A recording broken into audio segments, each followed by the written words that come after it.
Since early January, Venezuela has been at the center of an intense political and human rights crisis that has captured global attention.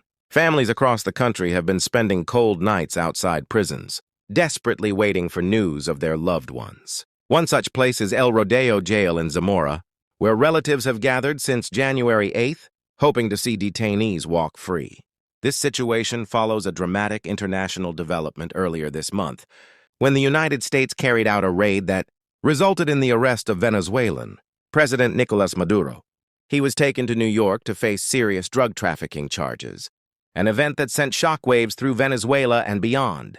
In the days that followed, pressure mounted on Venezuelan authorities, leading to a wave of prisoner releases that many see as a response to international scrutiny, especially from the United States, according to Foro Penal, Venezuela's leading human rights organization.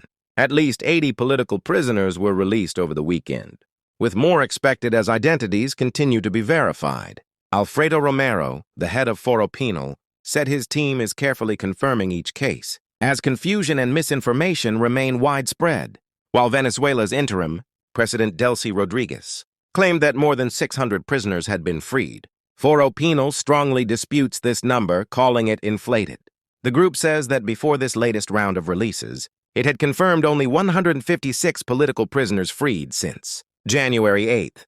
Among those released are opposition figures, activists, and at least 5 Spanish nationals.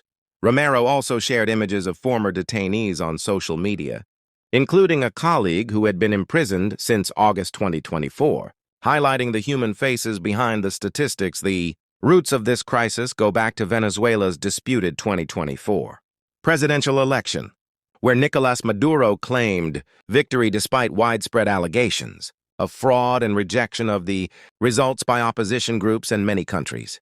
Following the election, arrests increased sharply, with journalists, protesters, and political opponents accused of criminal acts by the government. Human rights organizations, however, say these detentions were politically motivated and designed to crush dissent. The Venezuelan government continues to deny holding political prisoners, insisting that all detainees were arrested for legitimate crimes. As families wait outside prisons and former detainees struggle with restricted freedom, the situation remains tense and uncertain.